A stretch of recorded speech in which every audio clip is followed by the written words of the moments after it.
Merci de rester fidèle au programme d'ITV. Bonsoir à toutes et à tous. Bienvenue dans le 1945 dans l'actualité. Ce soir, une intervention d'une équipe de la brigade de recherche et du GIGN au lycée Maurice de la Force aurait conduit à l'arrestation de 5 personnes aux abords de l'établissement scolaire. Riverains, élèves et même enseignants craignent pour leur sécurité. Les établissements publics seraient-ils devenus des lieux de refuge des malfaiteurs pendant les grandes vacances? La question a été posée dans ce journal. Et à quelques jours du Gamou, la commune de Darussalam, située dans le département de Nioro, qui accueille chaque année de nombreux fidèles pour l'événement, alerte sur l'état de ces routes. Toutes les routes qui mènent à cette cité religieuse sont devenues impraticables et le comité d'organisation du Gamou dans cette localité demande aux autorités compétentes d'apporter une réponse urgente à ce problème. Et puis notre reportage du soir sur une nouvelle tendance au Sénégal, le baby shower, une tradition américaine qui consiste à organiser une fête pour célébrer la venue d'un enfant et dévoiler son sexe. Qu'en pensent les femmes plus âgées que cette génération? La question leur a été posée par notre reporter.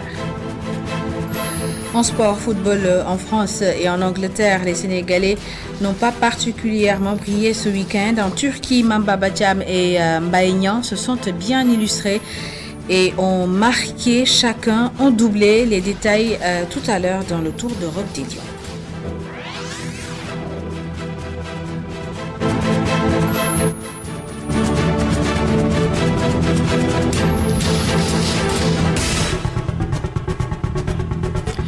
Les établissements publics seraient-ils devenus un lieu de refuge des malfaiteurs pendant les grandes vacances? La question est agitée depuis hier après une descente musclée d'une équipe de la brigade de recherche et du GIGN au lycée Maurice de la Force. L'intervention aurait permis d'arrêter 5 personnes, riverains, élèves et même enseignants ont exprimé leur inquiétude dans ce reportage de Fatima Tabintouba. Au lycée Maurice de la Fosse, c'est le calme total. Les rares personnes trouvées sur place sont des élèves venus récupérer leur bulletin de notes ou chercher des renseignements sur la prochaine rentrée. La salle des professeurs est presque vide. Cependant, M. Colli se prépare pour bien être à jour. Pour lui, l'insécurité est réelle au sein de l'établissement. On voit des gens bizarres, en plein cours surtout, aux alentours de l'établissement. Ils sont là, on ne les connaît pas, et parfois ils passent la nuit ici même, il paraît, et ils fument du chanvre. Parfois en plein cours, ils nous dérangent, on entend du bruit. Quand on essaie d'intervenir, bon voilà, il faut l'avis de l'administration. Il faut également, il paraît qu'il y a une année, la police était là, on les avait délogés, mais ils sont revenus. En tout cas, le mal persiste. Père Diop, comme tout le monde l'appelle, tient son commerce dans ce quartier depuis une quinzaine d'années. Il déplore cette situation avec amertume. Nous vivons un calvaire avec les étudiants. Franchement, les entrées et sorties, ça laisse à désirer le comportement des élèves ici. Bon, c'est une école qui a une très mauvaise réputation, il paraîtrait, je dis entre guillemets. Mais par contre, il paraît aussi qu'ils ont de très bons résultats. C'est ça le paradoxe d'ailleurs. Mamko Dupay ne ferme plus l'œil de la nuit et cette mère de famille s'inquiète de ce phénomène qui prend de l'ampleur.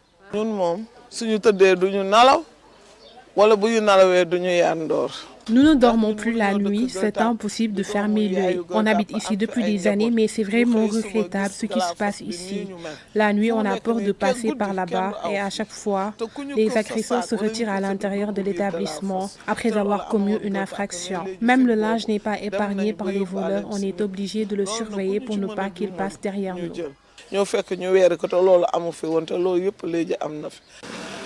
5 membres d'une même famille ont été embarqués par une équipe de la sécurité urbaine et du GIGN après une perquisition à la recherche de cocktails Molotov. Pour les riverains de ce quartier, les écoles en vide par les vacances restent l'abri des malfrats. Ils demandent plus de surveillance. Et puis chaque année, la cité religieuse de Darussalam, c'est dans le département de Nioro, accueille de nombreux fidèles pour la célébration du Gamou. Et dans cette localité, l'état des routes inquiète le comité d'organisation de l'événement et toutes les routes qui mènent à cette cité religieuse sont dans un état chaotique et le comité demande aux autorités d'apporter une solution à ce problème avant l'événement. Plus de détails avec Sekou Diallo. Des milliers de pèlerins rallient Darussalam le jour du Gamou. Ils viennent de la Gambie et des autres régions du Sénégal. Le plus grand problème que rencontrent ces fidèles tidjanes, ce sont les routes impraticables qui mènent vers cette cité religieuse. Pour quitter les villages environnants pour venir à Darussalam, c'est tout un problème parce que les routes ne sont pas de bonne qualité. Nous avons demandé à l'AGEROUTE d'apporter une solution à ces problèmes. Il y a aussi des eaux stagnantes dans les villages de Darussalam. Nous avons demandé à l'UCG de réagir pour résoudre ce problème.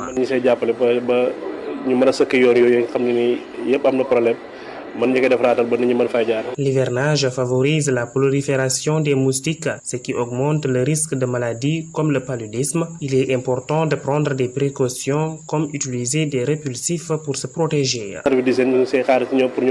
Il y a aussi des eaux stagnantes au niveau du village de Darussalam. Nous avons demandé à l'UCG d'apporter une solution à cette situation. Nous avons demandé au service d'hygiène de procéder aux séances de pompage pour éliminer les moustiques et d'autres insectes.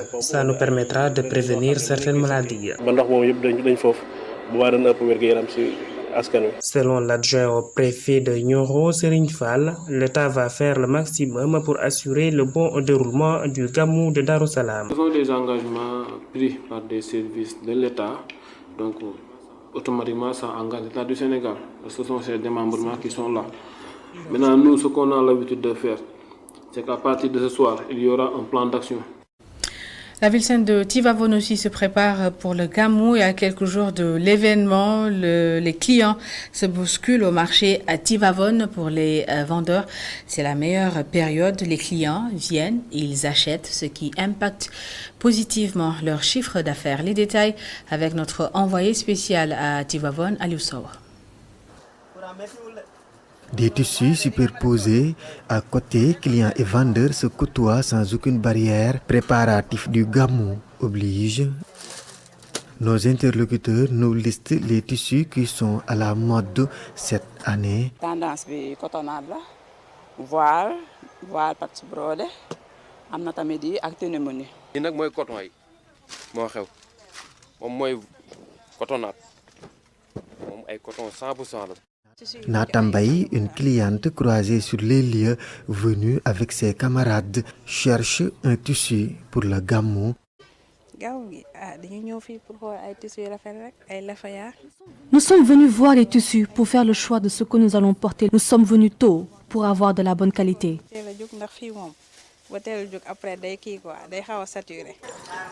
Cette ruée vers les magasins fait le bonheur des commerçants. Ces derniers confient que la clientèle est bien là.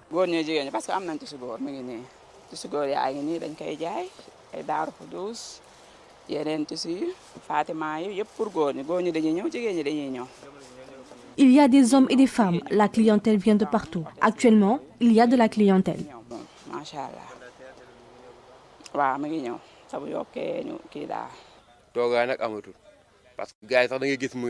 Personne ne reste derrière. Les clients viennent tout le temps, parfois même sous la pluie. Nous rendons grâce à Dieu. À quelques semaines du Gamou, les clients prennent d'assaut les boutiques et magasins de tissus au grand bonheur des commerçants établis dans la cité de Maodo. Migration irrégulière à Saint-Louis, le départ d'une embarcation évité de justesse ce week-end. Le convoyeur a été arrêté par les forces de défense et de sécurité, plus que jamais déterminé à combattre ce phénomène. Mais pour la sociologue Aminata Ndiaye, l'année 2023 est partie pour battre tous les records. Elle était l'invitée de Kenoas Kanui sur ITV. La voici avec El Hadj Malick Cissé. Je pense que vous l'avez dit, départ évité. Actuellement, nous sommes en train de nous demander si l'année 2023 ne va pas être l'année où il y a eu le plus de pics par rapport à l'immigration clandestine.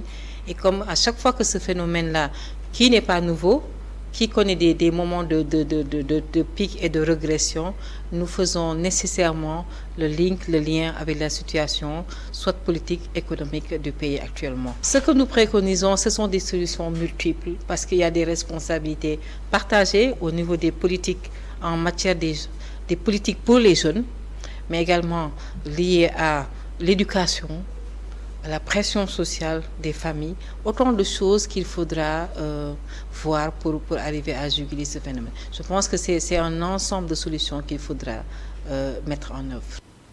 L'éducation à présent en grève depuis le 13 septembre. Les étudiants de l'université Cheikh Ahmadou à Bamba ont organisé ce matin un point de presse pour expliquer la situation de cette université qui leur a conduit à entamer une grève. Et après avoir dénoncé leurs conditions d'études, ils ont demandé à l'État du Sénégal de régler la situation de cet établissement. Écoutons à ce propos Mamadou Mansour Sissé.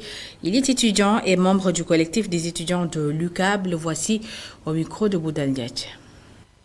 Les raisons qui ont motivé de notre grève sont multiples et touchent à la fois le cadre pédagogique ainsi que le social de notre université.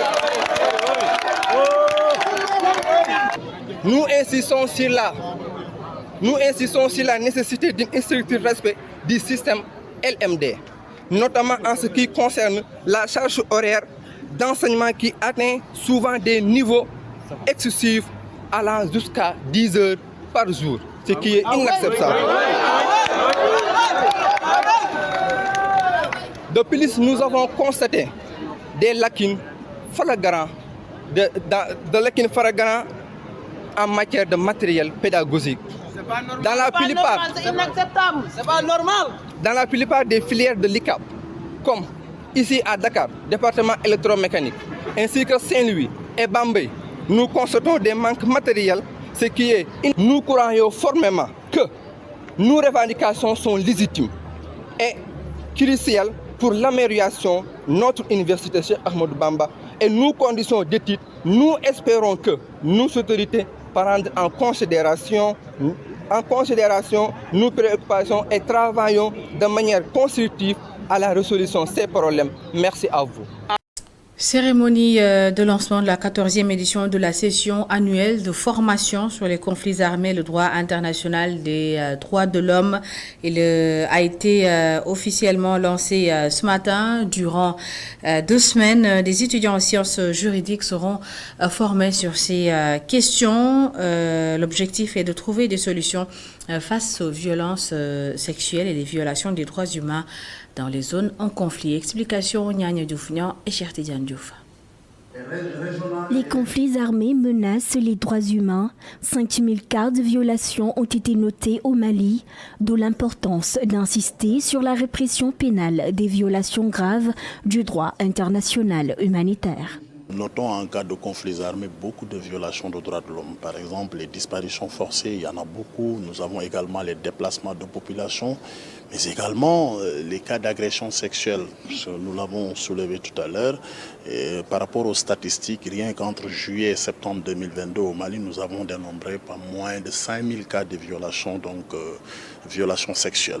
Leur mission, faire valoir le droit humain.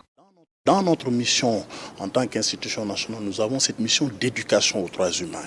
Et cette session de formation participe de l'éducation aux droits humains parce que ça nous permet en tant qu'acteurs de pouvoir avoir une compréhension commune sur la problématique conflits armés et droit international des droits de l'homme.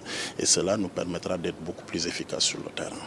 Le Sénégal très outillé pour régler le problème des droits de l'homme, dit-il. C'est important pour le Sénégal et c'est intéressant, c'est que voilà des mécanismes qui sont là, qui sont mis en place. Et ce sont ces mécanismes qui donc prennent en charge quand il y a des cas de violation de droits de l'homme. Notre arsenal juridique est un arsenal très touffu. Les mécanismes, ça existe. Nous sommes le mécanisme national de promotion et de protection des droits de l'homme. Il y a également d'autres mécanismes.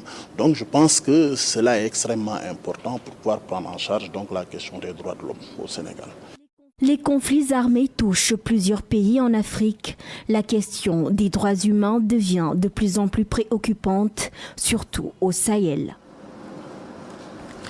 Et pendant ce temps, l'Union nationale des syndicats autonomes du Sénégal était à Matam pour préparer les prochaines élections intersyndicales prévues au mois de novembre. Les membres du bureau exécutif national du dit syndicat ont profité de cette occasion pour alerter le président de la République et le ministre de tutelle sur la situation des enseignants nouvellement recruter les élèves maîtres, mais aussi demander l'éradication des abris provisoires dans cette zone. Amadou Oumar Diallo.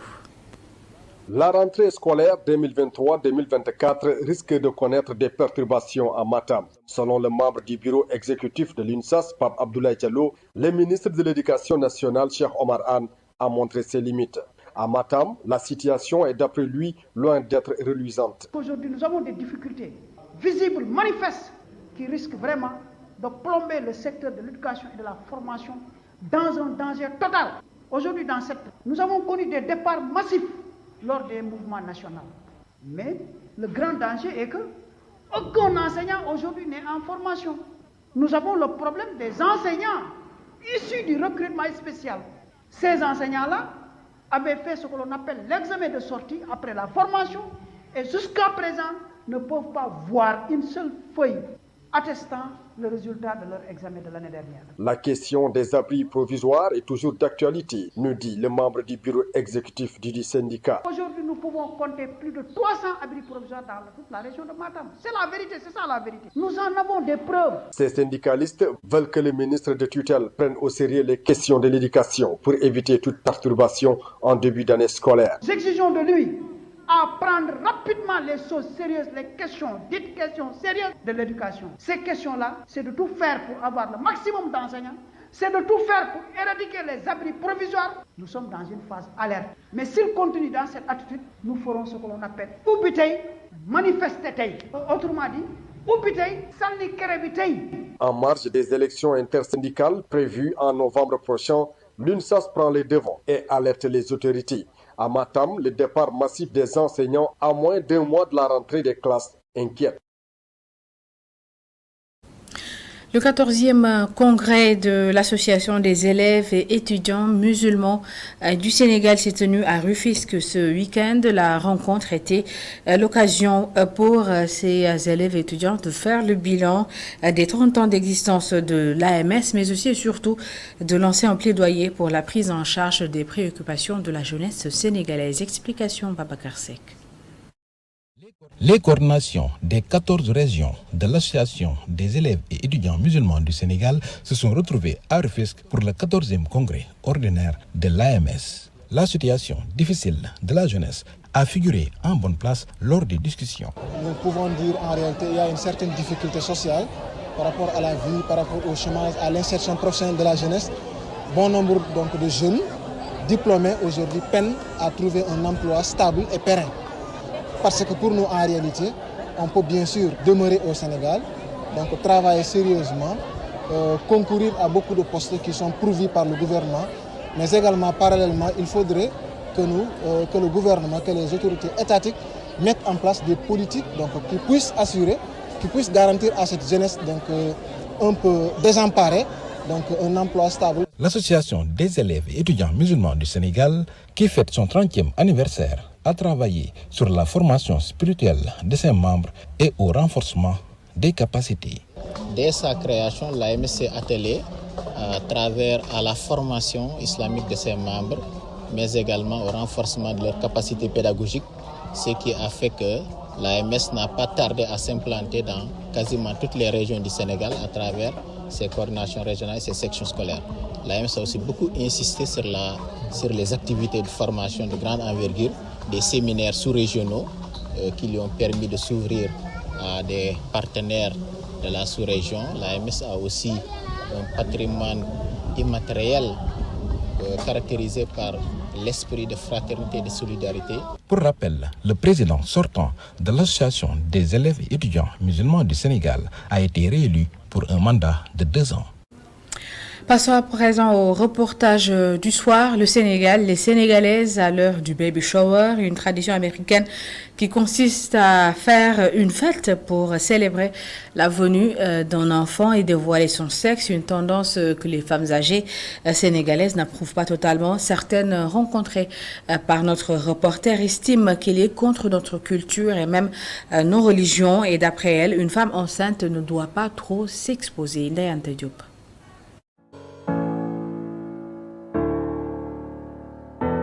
Les femmes enceintes ont tendance à faire avant leur accouchement des shootings ou même organiser une fête pour annoncer le sexe du bébé. Awa Djemé estime que cette tendance n'est pas une bonne chose. Elle interpelle les époux. Si par rapport au shooting, par rapport au sexe de l'enfant, moi je crois que c'est une chose à éviter. Parce que quand tu fais l'échographie, des fois même on te dit tu dois avoir tel sexe. Mais au finish, c'est Dieu qui donne ce qu'il veut. Tu accouches un sexe différent de ce que ton truc là t'a donné. Donc pour moi, j'aurais conseillé aux filles de ne pas faire ça. Et aussi aux maris de ne pas donner de l'argent ou bien donner l'autorisation à la femme de faire ça. Pour Amata Aou, leur coutume n'accepte pas cette tendance. Elle est totalement en déphasage. Des anciennes, on ne connaît pas cela. Ça ne fait pas partie de notre tradition. Mais tu sais, on dit avec le temps, tout change. Mais moi, en ce qui me concerne, ma famille, ça c'est banni chez nous. On ne le fait pas. Néné Diallo, quant à elle, sensibilise les jeunes mères et les femmes enceintes. Toutes ces nouvelles tendances ne sont pas bonnes. Les femmes enceintes doivent couvrir leur corps et éviter de s'exposer sur les réseaux sociaux.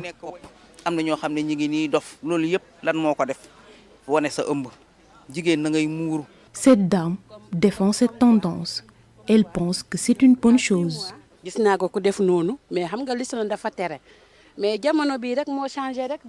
C'est juste une nouvelle tendance. Le monde a tendance à évoluer. À 6 mois de grossesse, tu organises une petite fête de baby shower juste pour qu'il te ramène des cadeaux.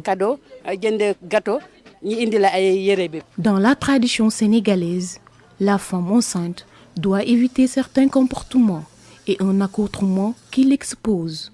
Mais aujourd'hui, avec la modernité, toutes ces pratiques sont foulées aux pieds. Tout à fait autre chose avec l'organisation des Jeux olympiques et de la jeunesse. Diamniadio pourrait bénéficier de la construction d'infrastructures sportives aux normes. Une annonce du maire de Diamniadio, Mamadou Moulay Gueye, lors de la remise de subventions aux ASC de la commune. Écoutons-le au micro de Babacar Seck. Je crois que ça, c'est une doléance qui revient tout le temps. Et je crois que c'est tout à fait normal et légitime que les jeunes nous s'interpellent pour avoir des infrastructures sportives, pour permettre davantage de mener leurs activités dans de bonnes conditions. Ça, c'est normal. Donc, nous en sommes conscients. C'est pourquoi, depuis quelque temps, nous sommes dans les démarches avec des partenaires. Et je pense que nous pensons très fortement qu'avant 2026, avant les Jeux olympiques de la jeunesse qui vont être organisés au Sénégal, notamment à Diamniadio, Dakar et Saly, je crois qu'avant ces Jeux-là, nous allons, si Dieu nous accompagne, nous pourrons répondre positivement à l'attente des jeunes. Football à présent en France, les Sénégalais n'ont pas particulièrement brillé ce week-end, même si Lamine Camara et Cheikh Sabali, titulaires avec Metz, sont allés battre Lens chez lui en Angleterre. Nicolas Jackson et Chelsea ont été tenus en échec par Bournemouth, et en Turquie, Mamba Batiam et Mbaye Niang se sont bien illustrés et ont marqué chacun un doublé. Le Tour d'Europe des Lions avec Cheikh Diop. En France, Lamine Camara et Cheikh Sabali ont débuté avec Metz qui est parti gagner à Lens sur la plus petite des marches. Arouna Sangaté était en défense lorsque le Havre est allé résister à l'Olympique lyonnais 0 but partout. Monaco et Lorient, c'est 2 buts partout. Crépin Diatta et Ismaël Jacob ont joué la seconde période. Montréal Clermont s'incline à domicile face à Nantes 1-0. En Angleterre, avec Pape Matar Sarr titulaire, Tottenham a réussi à arracher la victoire face à Sheffield United de 2-1. Un bon début de saison qui se confirme pour les Spurs. Nicolas Jackson et Chelsea n'ont pu faire qu'un match nul vierge face à Bournemouth. En Belgique, Molenbeek bat Cercle Bruges 2-1 grâce au premier but de la saison de Pape Makhtar Gueye sous ses nouvelles couleurs. En Turquie, le capitaine Mamba Bacham est très en forme. Ce week-end encore, il a inscrit un doublé permettant à Kayserispor de battre Gaziantep de Papi Mizon Djilobodji, aussi capitaine, 2-0. C'est décidément la semaine des doublés pour les attaquants sénégalais en Turquie, avec Mbaïnia qui retrouve des couleurs avec Adana Demirspor. Ses 2 premiers buts sous ces nouvelles couleurs ont permis de battre Pendikspor 3-0. Kassim Passa a arraché le nul 3 buts partout face à Alenia Sport grâce à un but de Mamadou Fall. Un crochet en Arabie Saoudite où Sadio Mané a marqué son 6e but de la saison. Al Nassr s'impose 3-1 face à Al Riyad de Mamadou Loumdiaye, entré en cours de jeu. Le tour international donc des Lions avec Cheikh Diop. Merci Cheikh Diop, c'est la fin de cette édition. Merci à toutes et à tous de l'avoir suivi. Merci de votre fidélité. L'information continue sur notre site internet media.sn. Bonne suite des programmes.